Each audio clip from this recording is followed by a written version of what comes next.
My dear students. तो आप सभी को मेरा यूट्यूब चैनल SMS क्लास 10 के पे स्वागत है। तो आप जान रहे हैं कि जो चैप्टर नंबर 2 केमिस्ट्री का चल रहा है, इससे पहले वाले वीडियो मैंने अम्ल और भस्म के बारे में बता दिया था। दोनों में क्या डिफरेंस होते हैं, दोनों में क्या अंतर होते हैं। उसके बाद मैंने बताया था सूचक क्या होता है, सूचक कितने प्रकार के होते हैं, ठीक है, और प्रत्येक कितने कितने प्रकार होते हैं। आज मैं आप सभी विद्यार्थियों को आज मैं आपको पढ़ाऊंगा कि जो आर्हेनियस के अनुसार, आर्हेनियस एक वैज्ञानिक थे, उन्होंने अपने अनुसार अम्ल की क्या परिभाषाएं दी है। देखते हैं अम्ल की क्या परिभाषाएं होती है, उसके बारे में समझने का प्रयास करते हैं, ठीक है। तो यहाँ पे चलते हैं, लिखोगे जो अम्ल होते हैं आर्हेनियस के अनुसार। तो आर्हेनियस का भी देखो, जैसे टॉपिक में आप लिखे हो आर्हेनियस, क्या लिखे हो, आर्हेनियस के अनुसार अम्ल एवं क्षार की परिभाषा। आर्हेनियस के अनुसार अम्ल एवं क्षार की परिभाषा नंबर फर्स्ट में लिखोगे, नंबर पहला लिखोगे अम्ल लिख के डैश। क्या लिखोगे बाबू, अम्ल। ध्यान देना है, क्या समझो। तो ये आर्हेनियस वैज्ञानिक ने अम्ल का परिभाषा कुछ अपने अलग तरीके से दिए थे, ठीक है।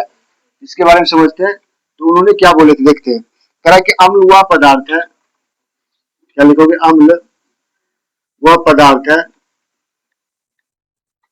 अम्ल वह पदार्थ है, अम्ल वह पदार्थ है जो जल में घुलकर, जो जल में घुलकर, जो जल जो जल में घुलकर, जो जल में घुलकर हाइड्रोजन आयन देता है। जो जल में घुलकर क्या देता है बाबू, हाइड्रोजन आयन देता है। हाइड्रोजन आयन देता, हाइड्रोजन आयन देता, यानी हाइड्रोजन आयन का मतलब होता है हाइड्रोजन प्लस ना। हाइड्रोजन आयन, हाइड्रोजन आयन देता है, हाइड्रोजन हाइड्रोजन आयन देता है, ठीक है। ये आर्हेनियस बोले थे। कौन बोले थे बाबू, आर्हेनियस बोले थे कि आर्हेनियस के अनुसार अम्ल की परिभाषा आ सकता है परीक्षा में लिखने के लिए। जैसे मैंने बताया था, साधारण में क्या बताया था, अम्ल के गुण बताए थे ना, कि अम्ल स्वाद में खट्टा होता है ना, वो सब बताए थे। उसके बाद करा कि ये देखिए अम्ल जो होता है आर्हेनियस के अनुसार अम्ल की क्या परिभाषा होती है। तो कह रहा अम्ल वह पदार्थ है जो जल में घुलकर, किसमें घुलकर, जो जल में घुलकर हाइड्रोजन आयन देता है। कौन सा आयन देता है, हाइड्रोजन आयन देता है, ठीक है। उसके बाद कह रहा है कि जैसे जैसे अगर एग्जांपल की बात किया जाए तो उसमें हो जाएगा HCl। HCl कौन सा अम्ल है बताइए, हाइड्रोक्लोरिक अम्ल है ना। ये क्या करेगा, H2O, HCl अम्ल को अगर लेता हूं तो H2O का मतलब क्या होता है, जल होता है। ये जल में घुल करके क्या बनाता है, तो बनाता है बाबू हाइड्रोजन। क्या बनाता है, हाइड्रोजन आयन प्लस क्या बनाता है, प्लस बनाता है क्लोरीन। क्या बनाता है, क्लोरीन। क्या बनाता है, क्लोरीन। क्लोरीन बनाता है, क्या बनाता है बाबू, क्लोरीन। तो एक तो वो क्या बनाते हैं, HCl जब घुलेंगे तो HCl के हाइड्रोक्लोरिक अम्ल बोलते हैं ना। तो हाइड्रोजन और क्लोरीन, हाइड्रोजन और क्लोरीन मिलकर के, यानी जब हम HCl अम्ल को हम जल में घुलाते हैं तो हमें क्या देता है, एक तो ऋण आयन देते हैं, एक तो धन आयन देते हैं। यानी हाइड्रोजन धन आयन देता है और क्लोरीन ऋण आयन देता है। एनी डाउट, ये आर्हेनियस कहते हैं। दूसरा एग्जांपल की बात किया जाए तो यहाँ पे क्या है, तो यहाँ पे अगर देखोगे तो हाइड्रोजन आयन, इसके बारे में लिख लोगे, लिखोगे यहाँ पे हाइड्रोजन आयन,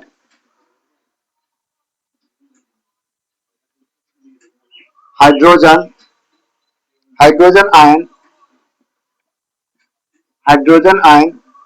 हम हाइड्रोजन आयन को कैसे लिखते हैं, इस तरह से लिखते हैं, ठीक है। हाइड्रोजन आयन जलीय विलयन में, हाइड्रोजन आयन जलीय विलयन में, जलीय विलयन में, हाइड्रोजन आयन जलीय विलयन में स्वतंत्र रूप में, स्वतंत्र रूप में, स्वतंत्र रूप में नहीं रह सकता है, नहीं रह सकता है, स्वतंत्र रूप में नहीं रह सकता है। यह जल के अणु से, यह जल के, यह जल के अणु, यह जल के अणु,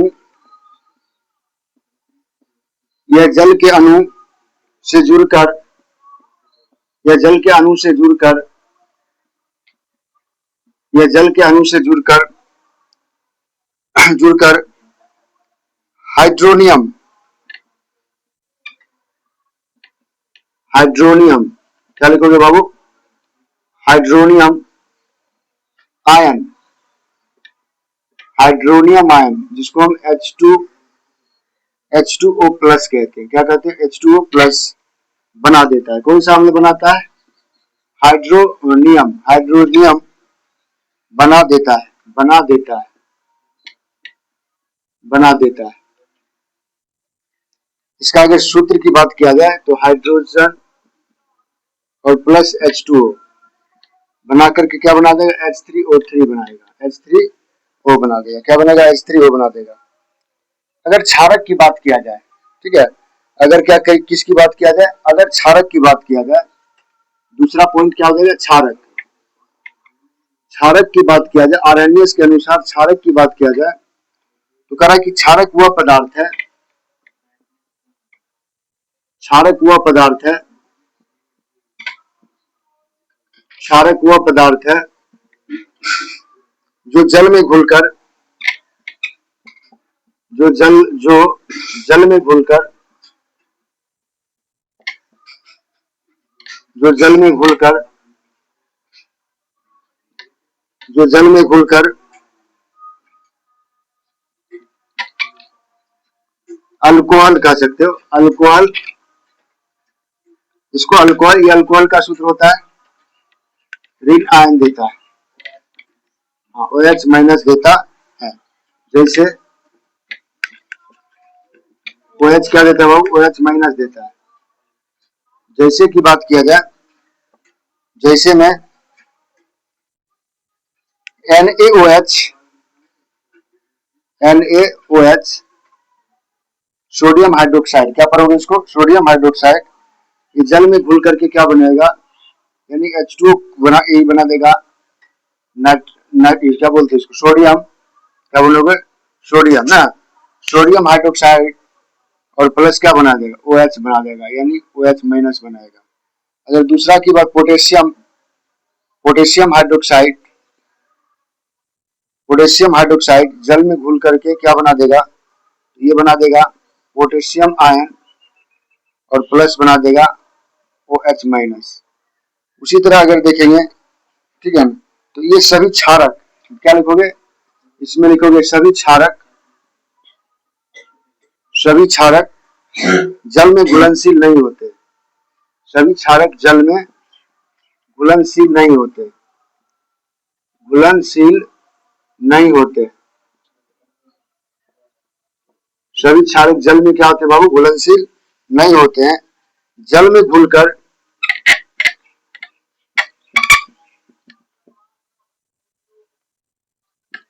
जल में घुलकर घुलनशील, जल में घुलकर घुलनशील, घुलनशील क्षारक को, घुलनशील क्षारक को, घुलनशील क्षारक को क्षार कहते हैं। घुलनशील क्षारक को क्या कहते हैं बाबू? क्षार कहते हैं, क्षार कहते हैं। यानी कह रहा है कि सभी क्षारक जल में घुलनशील नहीं होते, यानी बहुत सारे क्षार ऐसे होते हैं जो जल में नहीं घुल पाते हैं। जल में घुलकर घुलनशील क्षारक को क्या कहते हैं? क्षार कहते हैं।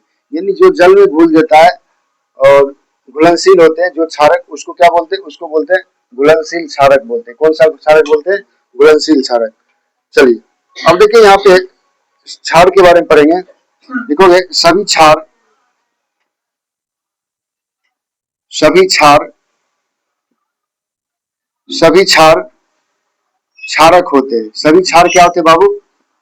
सभी क्षार क्षारक होते हैं। सभी क्षार क्या होते हैं? सभी क्षार क्षारक होते हैं, लेकिन सभी क्षारक क्षार नहीं होते। लेकिन सभी क्षारक, लेकिन सभी क्षारक क्षार नहीं होते, क्षार नहीं होते, क्षार नहीं होते। देखिए ध्यान दीजिए, कह रहा कि सभी क्षार क्षारक होते हैं। सभी क्षार क्या होते हैं बाबू? सभी क्षार क्षारक होते हैं, लेकिन सभी क्षारक क्या होते? क्षार नहीं होते। सभी क्षारक क्या होते? क्षार नहीं होते। फिर समझिएगा, कह रहा सभी क्षार क्षारक होते हैं, जो मांगते हैं, ऑब्जेक्टिव पूछे जाएंगे कि बताओ सभी क्षार क्या होते हैं? क्षारक होते हैं। लेकिन पूछ देगा क्या सभी क्षारक क्षार होते हैं? नहीं होते, याद रखो, ठीक है, कॉन्सेप्ट में। हाँ, जैसे जैसे सपोज दैट मान लीजिए अम्ल होता है और उसकी अम्लीयता होती है, ठीक है, तो दोनों का अलग अलग होता है ना। चलो ध्यान दीजिए, अब जो हम पढ़ेंगे अम्ल एवं क्षार के रासायनिक गुणधर्म, अम्ल एवं क्षार के रासायनिक गुणधर्म के बारे में पढ़ेंगे, उसका क्या क्या कार्य है, उसमें क्या क्या होते हैं, ठीक है ना। तो उसको मैं अगले वीडियो के माध्यम से पढ़ाने का प्रयास करूंगा, ठीक है। तो रासायनिक क्या हुआ बाबू, कोई दिक्कत क्या? हाँ हाँ, तो कोई दिक्कत नहीं, इसको मैं अगले वीडियो में पढ़ाने का, अम्ल एवं क्षार का रासायनिक गुणधर्म अगले वीडियो में पढ़ाने का प्रयास करूंगा कि अम्ल और भस्म के रासायनिक गुणधर्म के बारे में, ठीक है। तो बाबू ये था आर्हेनियस जी बोले थे, आर्हेनियस ने अपने अम्ल और भस्म और क्षारक की जो परिभाषा अलग अलग दिए थे ना, तो बोले थे क्षारक वह पदार्थ है जो जल में घुलकर क्या देता है, हाइड्रोजन आयन देता है, सॉरी OH माइनस देता है, जैसे NaOH देख लेते, पोटेशियम सोडियम हाइड्रोक्साइड दिए थे। और ये सब क्या होते हैं, यानी यहाँ पे इस बात को कॉन्सेप्ट को याद रखना, सभी क्षार क्षारक होते हैं लेकिन सभी क्षारक क्षार नहीं होते, ठीक है। तो अब अगर ये वीडियो पसंद आया तो जो मेरा यूट्यूब चैनल है उसको सब्सक्राइब करें, बेल आइकन दबावें और अपने दोस्तों में ज्यादा ज्यादा शेयर करें। धन्यवाद, फिर से मिलते हैं अगले वीडियो के साथ।